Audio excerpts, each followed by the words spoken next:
ಅಕ್ರಮವಾಗಿ online offline betting ಪ್ರಕರಣಕ್ಕೆ ಸಂಬಂಧಪಟ್ಟ ಹಾಗೆ ಚಿತ್ರದುರ್ಗದ ಶಾಸಕ ಕೆಸಿ ವೀರೇಂದ್ರ ಪಪ್ಪಿ ಅರೆಸ್ಟ್ ಆಗಿದ್ದಾರೆ. ಅಕ್ರಮವಾಗಿ ಆನ್ಲೈನ್ ಆಫ್ಲೈನ್ ಬೆಟ್ಟಿಂಗ್ ವಿಚಾರಕ್ಕೆ ಸಂಬಂಧಪಟ್ಟ ಕಾರಣಕ್ಕೆ ಸಂಬಂಧಪಟ್ಟ ಹಾಗೆ ಚಿತ್ರದುರ್ಗದ ಶಾಸಕ ಏನಿದ್ದಾರೆ ಕೆಸಿ ವೀರೇಂದ್ರ ಪಪ್ಪಿ ಅವರು ಅರೆಸ್ಟ್ ಆಗಿದ್ದಾರೆ. ಸಿಕ್ಕಂನಲ್ಲಿ ಬಂಧಿಸಿ ಬೆಂಗಳೂರಿಗೆ ಕರೆತಂದಿದ್ದಾರೆ ಇಡಿ ಅಧಿಕಾರಿಗಳು. ಬೋರಿಂಗ್ ಆಸ್ಪತ್ರೆಯಲ್ಲಿ ಪಪ್ಪಿಗೆ ಮೆಡಿಕಲ್ ಟೆಸ್ಟ್ ಕೂಡ ಆಗಿದೆ. ಇಂದು ಜಡ್ಜ್ ಮುಂದೆ ಹಾಜರುಪಡಿಸಲಿದ್ದಾರೆ ಇಡಿ ಅಧಿಕಾರಿಗಳು. ಪಪ್ಪಿಗೆ ಸೇರಿದಂತೆ 30 ಕಡೆ ದಾಳಿ ನಡೆಸಿದಂತ ಇಡಿ ಅಧಿಕಾರಿಗಳು 12 ಕೋಟಿ ನಗದು, 6 ಕೋಟಿ ಚಿನ್ನಾಭರಣ ವಶ ಪಡೆದುಕೊಂಡಿದ್ದಾರೆ. 10 ಕೆಜಿ ಬೆಳ್ಳಿ ಆಭರಣ ಹಾಗೂ 4 ವಾಹನಗಳು ಕೂಡ ಒಂದಿಷ್ಟು ಜಪ್ತಿಯಾಗಿದೆ.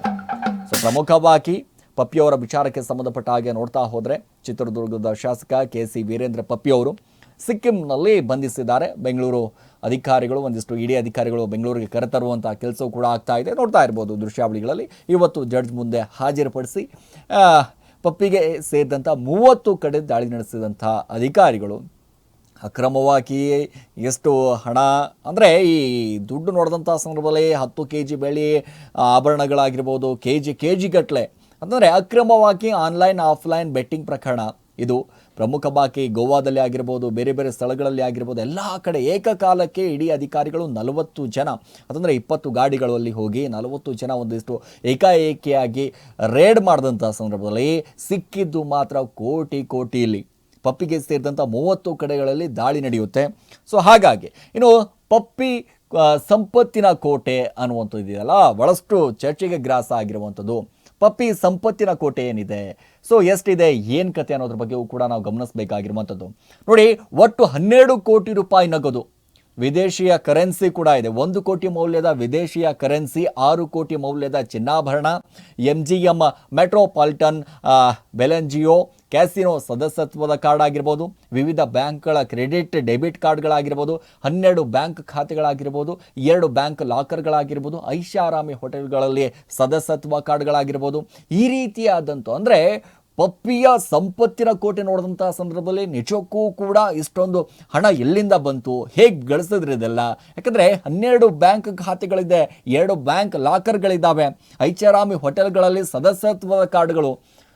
ಶಾಸಕರಾದ ನಂತರ ಹೌದು, ಇವರಿಗೆ ಬರ್ತಾ ಇರುವಂಥ ಸಂಬಳ ಆಗಿರ್ಬೋದು, ಇವರ ಹಿಂದಿನ ಆದಾಯ ಆಗಿರ್ಬೋದು, ತಲೆಮಾರುಗಳಿಂದ ಒಂದಿಷ್ಟು ಸಿಕ್ಕಾಪಟ್ಟೆ ಶ್ರೀಮಂತರಪ್ಪ ಹೌದು ಅಂತ ನಾವು ನೋಡ್ತಾ ಹೋದಾಗ ಈಗ ಪಪ್ಪಿಯವರ ವಿಚಾರಕ್ಕೆ ಸಂಬಂಧಪಟ್ಟ ಹಾಗೆ ರಾಜ್ಯದಲ್ಲಿ ಸಾಕಷ್ಟು ಗರಿಗೆ ದರ್ತಾ ಇದೆ. ರಾಜಕಾರಣದಲ್ಲೇ ಈ ರೀತಿಯಾದಂಥ ಅಂದರೆ ರಾಜಕಾರಣಿಗಳ ಬಳಿ ಸಿಗೋದು ಸರ್ವೇ ಸಾಮಾನ್ಯ. ಆದರೆ ಎಷ್ಟರ ಮಟ್ಟಿಗೆ ಸಿಕ್ಕಂಥ ಸಂದರ್ಭದಲ್ಲಿ ಹೇಗೆ ಇವರು ಇಷ್ಟೆಲ್ಲ ಗಳಿಸಿದ್ರು, ಏನು ಕತೆ, ಯಾವ ರೀತಿಯಾಗಿ ಅಧಿಕೃತವಾಗಿಯೋ ಅನಧಿಕೃತವಾಗಿ ಗಳಿಸಿದ್ರ, ಈ ರೀತಿಯಾದಂಥ ಪ್ರಶ್ನೆಗಳು ಸಹಜವಾಗಿ ನಡೆಯುತ್ತೆ. ನೋಡಿ, ಈಗ ಮತ್ತೊಂದು ಕಡೆ ಪಪ್ಪಿ ಸಾಮ್ರಾಜ್ಯ ಅನ್ನುವಂಥದ್ದು ಇದೆಯಲ್ಲ, ಈ ಪಪ್ಪಿ ಸಾಮ್ರಾಜ್ಯ ಅಂತ ಬಂದಂಥ ಸಂದರ್ಭದಲ್ಲಿ ರತ್ನ ಗೇಮಿಂಗ್ಸ್ ಸೊಲ್ಯೂಷನ್ ಕಂಪನಿ ಮೇಲೆ ಗಂಭೀರವಾಗಿ ಆರೋಪ ಕೇಳಿಬರುತ್ತೆ.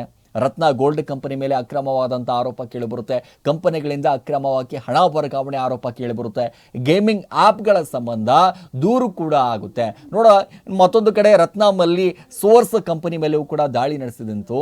ಪಪ್ಪಿ ಟೆಕ್ನಾಲಜಿ ಕಂಪನಿ ಮೇಲೂ ಕೂಡ ರೇಡ್ ಆಗುತ್ತೆ. ಪಪ್ಪಿ ಟೂರ್ ಆ್ಯಂಡ್ ಟ್ರಾವೆಲ್ಸ್ ಮೇಲೂ ಕೂಡ ದಾಳಿ ಆಗುತ್ತೆ. ಪಪ್ಪಿ ಬಿಯರ್ ಬಾಕ್ಸ್ ಕಂಪನಿಯಲ್ಲೂ ಕೂಡ ಒಂದಿಷ್ಟು ಶೋಧ ನಡೆಸ್ತಾರೆ. ಅಂದರೆ ಈ ಪಪ್ಪಿ ಸಾಮ್ರಾಜ್ಯ ಕೇವಲ ಒಂದು ಕಡೆ ಆಗಿ ಸೀಮಿತ ಆಗಿರಲಿಲ್ಲ, ಸಾಕಷ್ಟು ಕಡೆ ಸೀಮಿತ ಆಗಿತ್ತು. ಅವರದೇ ಆದಂಥ ಒಂದಿಷ್ಟು ಸಾಮ್ರಾಜ್ಯವನ್ನು ಕಟ್ಟಿ, ಯಾಕಂದರೆ ತಲೆಮಾರದಿಂದ ಒಂದಿಷ್ಟು ಮುಂದೆ ಜೀವನ ನಡೆಸಬೇಕು, ಆರಾಮಾಗಿ ಕೂತ್ಕೊಂಡು ಜೀವನ ಮಾಡಬೇಕು ಅನ್ನುವಂಥ ಲೆಕ್ಕಾಚಾರದಲ್ಲಿ ಪಪ್ಪಿ ಸಾಮ್ರಾಜ್ಯವನ್ನು ನಿರ್ಮಾಣ ಮಾಡಿದ್ರು. ನೋಡಿ, ಪಪ್ಪಿ ಟೂರ್ ಆ್ಯಂಡ್ ಟ್ರಾವೆಲ್ಸ್ ಮೇಲೂ ಕೂಡ ಒಂದಿಷ್ಟು ದಾಳಿ ಆಗುತ್ತೆ.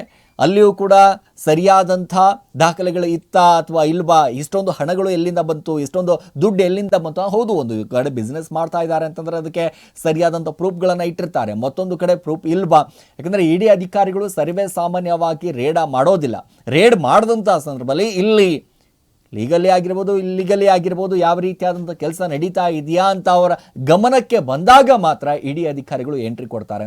ನೋಡಿ, ಈ ರೀತಿಯಾದಂಥ ಪಪ್ಪಿ ಸಾಮ್ರಾಜ್ಯ, ಈ ಸಾಮ್ರಾಜ್ಯ ವಿಚಾರಕ್ಕೆ ಬಂದಂಥ ಸಂದರ್ಭದಲ್ಲಿ ನಿಜಕ್ಕೂ ಕೂಡ ಈ ರೀತಿಯಾದಂಥ ವ್ಯಕ್ತಿನ ಅನ್ನುವಂಥ ಪ್ರಶ್ನೆಯೂ ಕೂಡ ಹುಟ್ಟುತ್ತೆ. ಯಾಕಂದರೆ ಮುಂದಿನ ದಿನಗಳಲ್ಲಿ ಅಧಿಕಾರಿಗಳು ಒಂದಿಷ್ಟು ತನಿಖೆ ಪೂರ್ಣಗೊಳ್ಳಬೇಕು, ಸಂಪೂರ್ಣವಾದಂಥ ಮಾಹಿತಿಯನ್ನು ಕೊಟ್ಟಿದ್ದಾರಾ, ಸರಿಯಾದಂಥ ಲೆಕ್ಕವನ್ನು ಕೊಟ್ಟಿದ್ದಾರಾ, ಪ್ರತಿಯೊಂದು ಪೈಸೆಗೂ ಕೂಡ ಇಲ್ಲಿ ದಾಖಲೆಗಳು ಇದಾವ ಅನ್ನೋದ್ರ ಬಗ್ಗೆಯೂ ಕೂಡ ಮುಂದಿನ ದಿನಗಳಲ್ಲಿ ಗಮನಿಸಬೇಕಾಗುತ್ತೆ.